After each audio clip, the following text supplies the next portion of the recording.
시편 23편입니다. 시편 23편입니다.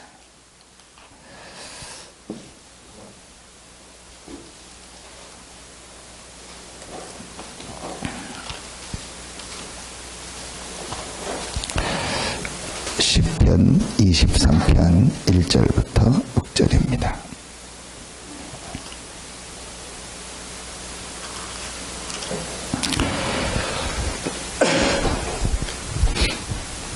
시편 23편 1절부터 6절 말씀입니다.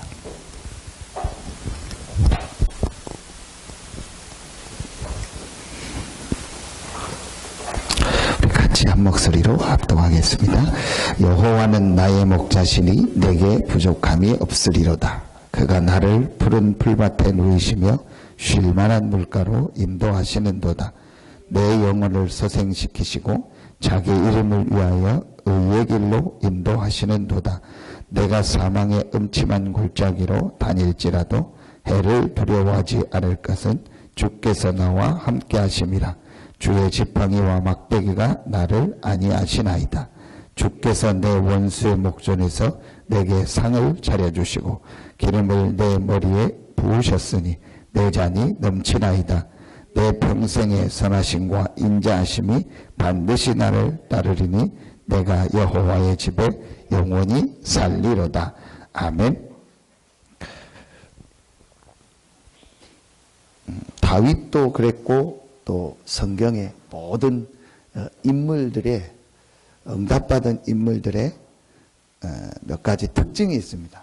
그게 오늘 하나님의 자녀가 갖춰야 할 것이라는 제목으로 주신 말씀인데, 그 특징의 첫 번째가 오늘 다윗의 고백입니다. 여호와는 나의 목자시니 내게 부족함이 없으리로다. 부족함이 없다는 말은 어떤 양적인 것을 말하는 게 아니죠. 실제로 나에게는 육신적으로는 어느 부분에서 부족한 부분이 있을 수 있습니다. 뭐 그게 건강일 수도 있고, 어떤 상황일 수도 있고, 또 경제일 수도 있고, 뭐 어떤 여러 가지 어떤 조건적으로 부족함이 있을 수 있습니다.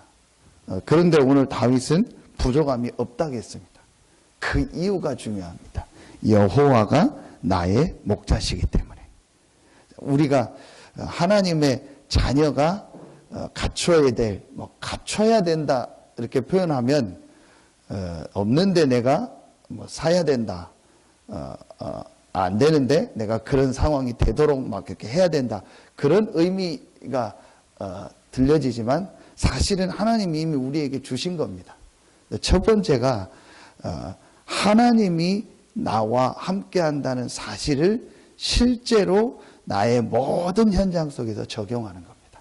이게 하나님의 자녀가 오늘 표현처럼 갖춰야 된다고 하는 첫 번째, 우리가 항상 누려야 될 첫 번째, 오늘 다윗의 고백입니다. 여호와가 나의 목자시다. 예수가 나의 그리스도다. 나는 하나님의 자녀다. 이 사실을 실제로 문제 속에서, 일 속에서, 사건 속에서, 어떤 상황 속에서 실제로 누린 겁니다. 이게 하나님의 자녀된 우리가 가장 첫 번째로 있어야 될 가장 중요한 부분의 핵심입니다. 다윗도 그랬고 모든 성경의 인물들이요, 가는 곳마다 문제, 사건, 어려움이 계속 있었습니다. 그래서 사실은 제가 제 자신을 볼 때도 제일 많이 속는 부분이 이 부분인 것 같아요. 어떤 면에서는 여러분도 그럴 겁니다. 여러분이 생각했던 거하고 현장에 갔을 때 다를 때, 여러분이 또 기도하고 하나님 앞에 이렇게 내가 이런 응답을 받으면 좋겠다 한 부분이 있는데, 그거하고 반대되는 이 사건이 내게 나올 때, 그때 우리는 잘못하면 속게 되거든요. 목회자도 그런 부분을 제일 많이 속을 수 있겠다. 근데 사실은 그 속에 하나님의 가장 큰 응답의 축복이 있거든요. 그리고 또 응답이 없고 그 안에 축복이 없다고 해도 그게 사실은 문제가 되지 않거든요. 왜냐? 여호와는 나의 목자이기 때문에, 예수가 나의 그리스도가 되기 때문에, 이 사실을 실제로 우리 삶 속에서 누리고 적용하는 게 제일 중요하다. 우리는 복음은 다 알잖아요. 그런데 이 복음을 실제로 삶 속에서 적용하는 부분에서 많은 부분을 놓치게 되는 거예요. 방주입니다.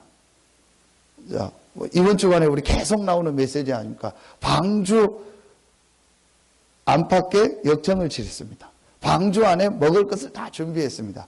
방주는 개인적으로 움직일 수 있는 기능이 전혀 없습니다. 그래서 방주라는 뜻이 상자라는 뜻입니다. 그냥 상자, 아크, 물에 떠 있는 상자, 그걸 방주라고 해요. 그런데 그 방주 안에 들어간 사람들은 전부 살았습니다. 그 방주가 바로 그리스도를 말하는 거예요. 이번 주간에 우리가 다시 한번 확인해야 될 첫 번째, 방주 대신 그리스도 안에 있는 나는, 우리는 절대로 망하지 않고 절대로 실패하지 않는다. 어떤 문제, 어떤 일, 사건 속에서도 하나님은 우리를 인도하시고 우리와 함께 하신다. 자, 이 말이 쉬운데 제가 제 자신을 볼 때도 실제는 어떤 일, 사건, 상황 속에서는 잘 안 돼요.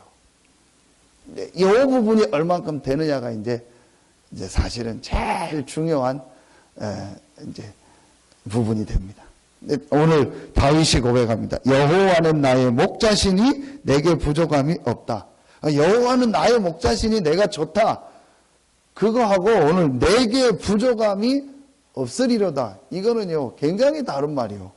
여호와가 나의 목자시기 때문에 나는 걱정 없다. 그렇게 표현할 수 있는데 여호와는 나의 목자시니 내게 부족함이 없다. 실제는 지금 다윗이 굉장히 어려운 상황인데, 실제는 힘든 상황인데, 어떤 이건 위로도 아니고 신념도 아니고 자기에게 어떤 그런 체면도 아닙니다. 괜찮다 괜찮다 그런 자기 체면도 아닙니다.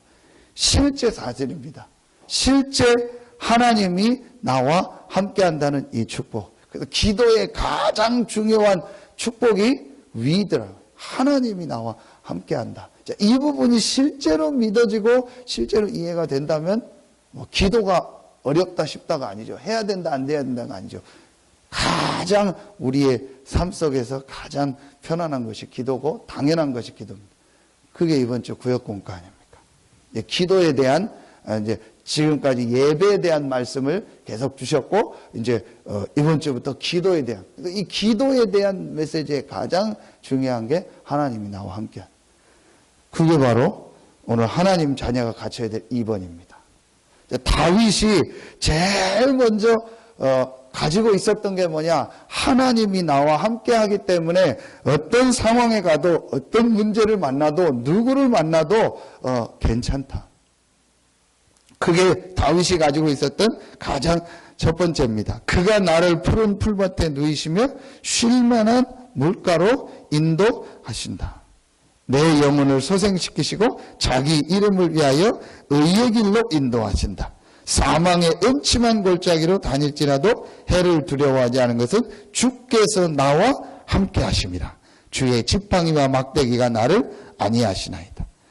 어느 정도 확신이 있었냐? 5절에 보면 주께서 내 원수의 목전에서 내게 상을 차려주시고 기름을 내 머리에 부으셨으니 내 잔이 멈추나이다. 여러분, 원수 앞에서 상을 차려줬다는 게 무슨 말이죠?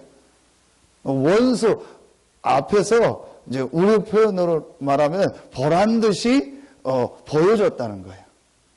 그러니까 하나님이 우리를 인도한다는 이 사실, 함께한다는 사실을 다윗이 이 정도 확신했어요. 많은 원수, 많은 문제가 다윗에게 있었고, 많은 죽음의 문제가 다윗에게 있었지만 그 원수 앞에서 하나님이 내게 상을 차려주신다는 거예요. 시적인 표현인데 다윗이요, 확신이요. 하나님이 반드시 나를 승리케 하고 나를 죽이려고 하고 나를 이렇게 어렵게 하는 이 불신자들, 이 원수들 앞에서 하나님이 나와 함께한다는 것을 보여주신다. 반드시 승리한다는 확신이 다윗에게 있었어요. 그리고 6절에 내 평생의 선하심과 인자하심이 반드시 나를 따르리니 내가 여호와의 집에 영원히 거하리로다. 다윗의 확신이죠. 자, 이 축복을 누리고 있었으니까 다윗에게 아주 쉽게 되어졌던 내용이 하나 있습니다. 그게 두 번째가 기도입니다. 그래서 다윗의 기록에 가장 많이 나오는 내용 중에 한 가지가 내가 하나님을 바라나이다. 이런 표현이 제일 많이 나와요. 그러면서 뭐 묵상한다, 읊조린다, 이런 표현들이요 굉장히 많아요. 그리고 내가 하나님을 찬양한다, 내가 여호와를 앙망한다, 이런 표현들이요 굉장히 많이 나옵니다.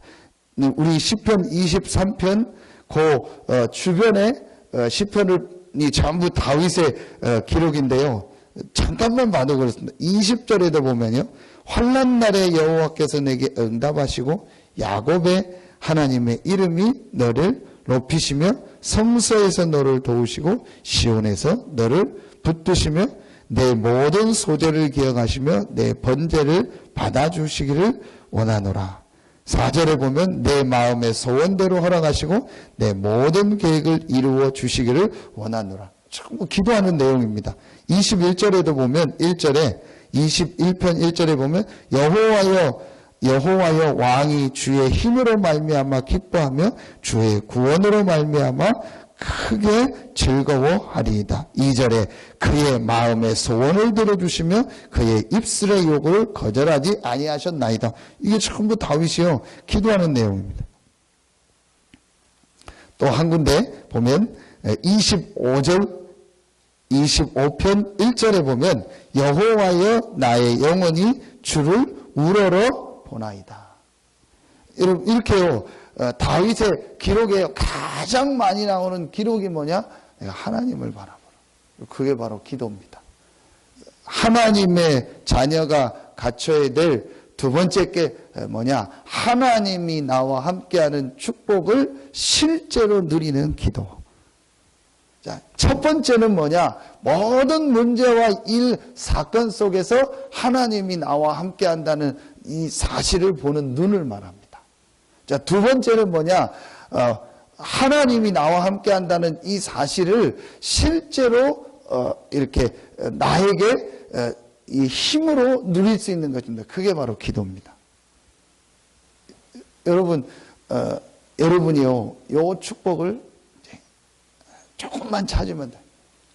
우리 늘 다윗을 기도를 얘기할 때 이 목사님 메시지 하시는 것처럼 시편 5편 3절, 17편 3절, 아침에 밤에. 네. 근데 그 시편 5편 3절과 17편 3절을 보면은요, 여러분요, 그 내용을 보면 굉장히 이렇게 가까이 있는 사람하고 얘기하는 것 같은 그런 표현입니다. 이제 하나님이 나와 함께 한다는 것을 실제로 기도 속에서 누리. 여러분도 체험했을 겁니다. 많이 체험들 하셨겠죠. 조금만 내가 하나님을 바라보고 기도했는데 하나님이 은혜를 주시고 말씀을 깨닫게 하시고 많은 부분에 힘을 주시는 걸 여러분 실제로 체험해요.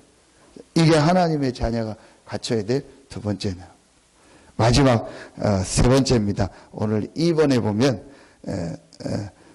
이런 중요한 기도의 규모를 갖추고 하나님이 주시는 예비된 이런 축복을 찾게 되고 재창조의 축복으로 세상을 바꾸라 했습니다. 이게 응답인데 마지막 세 번째로 우리가 꼭 가지고 있어야 될 내용입니다. 다윗이 왕이 됐을 때 가장 많이 마음에 가지고 있었던 것.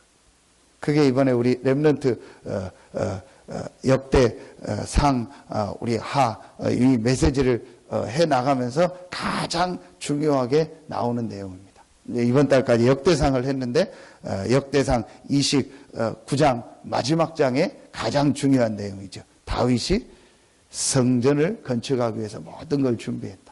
그러니까 다윗의 늘 마음속에 뭐가 있었냐? 성전이 있었던 거예요. 그건 뭘 말하죠? 다윗의 중심을 말하는 거예요. 하나님의 자녀가 갖춰야 될 세 번째 게 뭐냐? 우리의 중심이 무엇에 가지고 있느냐? 우리가 무엇 중심으로 모든 것을 해 나가느냐? 그게 바로 뭐죠? 교회. 그 교회의 가장 중요한 내용의 한 가지가 바로 뭐죠? 예배. 요 축복을 우리가 가지고 있어요. 하나님 자녀가 가지고 있어야 돼요. 광야 가는데 여러분 얼마나 힘듭니까? 그런데 성막을 만들고 그 성막 중심으로 모든 걸 하라. 바벨론에서 나와서 먹고 살기도 힘든데 제일 먼저 뭘 하라고 했냐? 성전을 건축해라. 정확하게 말하면 바벨론에서 돌아온 이유가 뭐냐? 성전 건축 때문에. 여러분 읽으셨지 않습니까? 에스라 1장에 보면은 여호와께서 예레미야에게 이룬 말씀을 이루려고 고레스의 마음을 감동했다 했거든요. 1장 4절에 그 이유가 뭐냐? 하나님께서 돌아와서 무엇을 건축해라? 성전을 건축해라. 그 성전 중심으로 모든 것을 행하며 하나님께 예배하며 전 세계에 하나님 살아계심을 증거하는 것이 이스라엘이에요. 그래서 사실은 이스라엘은요, 아무것도 안 해도 돼요. 성전 중심으로 모여서 예배하고 이 하나님이 함께하는 축복을 누리고 이 축복을 전달하는 이것만 하면 이스라엘은 사는 건데 이스라엘이 이걸 안 하는 거예요. 그리고 또 어려우니까 성전 짓는 것을 중단하고, 그래서 학교에게 다시 메시지를 주는 겁니다. 다 성전을 지을 수 없다고 한다. 그래서 너희에게 어려움이 계속 오는 거다. 이거를 다시 회복해라. 그러면서 스가랴를 통해서는 성전 건축의 진짜 목적이 뭐냐? 오실 메시아 그리스도를 바라보는 성전. 이 메시지가 회복되는 겁니다. 이스라엘이 놓친 게 뭐냐? 성전을 중심으로 하나님이 함께하는 축복을 누리고 예배하며 오실 메시아 그리스도를 바라보며 이 축복을 전 세계에 전달하는, 이걸 놓친 거예요. 그래서 이스라엘에게 계속 어려움이 옵니다. 그러니까 하나님 직접 말씀하잖아요. 왜 이제 너희 밭에 그런 소출이 없는지 아냐? 왜 너희의 이 하는 일이 어려운지 아냐? 그러면서 뭐라고 표현하죠? 구멍난 전대에다가 뭘 넣는 것과 같다. 구멍난 독에다가 뭘 넣는 것과 같다 해서 너희가 많이 벌어서 넣었는데 다 없어진다. 내가 없어지게 했다. 왜 그런지 아냐? 성전을 회복해라. 광야 가는데 성막 중심으로 가라. 그러면은 신약은 뭡니까? 교회 아닙니까? 구원받은 성도들의 모임, 교회. 이 교회를 통해서 전 세계에 복음을 전하는 것. 사실은 구원받은 우리 하나님 자녀는요, 이것만 하고 있으면요, 하나님 나머지는 다 인도하시는 거예요. 그게 하나님 살아계심을요, 전 세계에 증거하는 방법입니다. 원수의 목전에서 상을 베푸는 거예요. 모든 불신자들에게, 하나님 믿지 않는 자들에게 하나님이 우리와 함께 한다는 것을 증거할 수 있는 방법이 바로 그겁니다. 우리가 하나님이 함께하는 축복을 실제로 누리고, 불신자들은 문제, 일, 사건만 나면 어떡합니까? 막 해결하려고 하고 고민하고 염려하고 싸우잖아요. 그런데 우리는 그렇지 않습니다. 왜냐? 하나님의 자녀이기 때문에. 이 축복을 가지고 우리가 실제로 기도의 축복을요, 삶 속에서 누리는 겁니다. 그러면서 우리의 중심이 뭐죠? 성전, 교회, 예배, 하나님 중심. 그 중심을 가지고 우리가 살아가는데 하나님이 어떻게 우리에게 응답하시고 역사하시는가. 이걸 가지고 우리는 정인으로 서는 겁니다. 다 알 거 아닙니까? 아닙니까? 여러분을 보는 사람들, 또 여러분을 아는 모든 사람들, 불신자들이 다 알 거 아닙니까? 여러분 친척들 중에 불신자가 있다면 알 거 아닙니까? 우리가 진짜 이 축복을 누려서 그 사람들에게 이 축복을 전달하는 겁니다. 이스라엘이 이 축복을 놓쳐가지고 계속 어려움을. 오늘 우리가 하나님 자녀된 우리가 회복해야 돼요. 이때에 하나님께서 2번, 3번의 응답을 주시는 거예요. 하나님이 우리에게 예비된 축복들을, 많은 응답 축복들을 보게 되고 하나님이 우리에게 재창조의 응답을 주요. 그 인물이 바로 다윗이었습니다. 노아에게도 똑같이 이 축복을, 노아가 하나님과 동행하는 축복, 완전한 자라겠죠. 구원받은 자의 축복 아닙니까? 자, 이 축복을 가지고 하나님과 함께하는 축복을 기도 속에서 누리고 있는 노아에게 하나님이 뭘 만들어라? 방주를 만들어라. 그 방주를 만들 수 있도록 하나님이 모든 걸 다 준비하셨고, 그거를 통해서 노아가 살고 노아 가정 가문이 살고 전 세계가 사는 이 축복을 하나님이 노아를 통해서 이루셨습니다. 그래서 오늘 여러분이 이 아침 시간에 이 축복을 회복하는 시간이 되어지고, 이 아침에 다윗이 하나님이 함께하는 축복을 기도 속에서 실제로 누렸던 것처럼 여러분이 이 축복을 누리고, 이제 여러분의 모든 삶 속에 다윗에게 주셨던 재창조의 응답, 노아에게 주셨던 그런 유일성의 응답이 임하는 축복이 시작되길 예수의 이름으로 축원합니다. 기도하겠습니다. 하나님 감사합니다. 오늘도 우리가 가는 모든 일 속에서, 모든 사건 속에서, 모든 만남 속에서 내가 하나님의 자녀요, 하나님이 나와 함께 하시고 예수가 그리스도요, 모든 문제 해결자라는 사실을 실제로 누리는 최고의 날이 되게 하여 주시옵소서.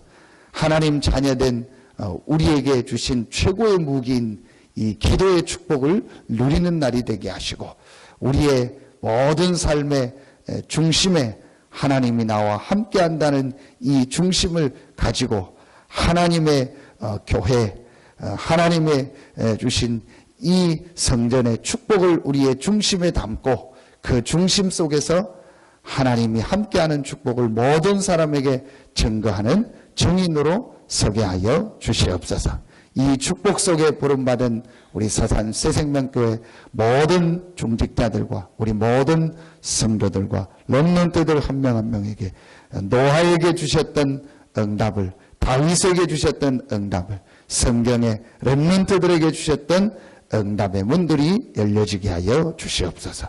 하나님께 모든 영광 돌리며 예수님의 이름으로 감사하며 기도합니다. 아멘.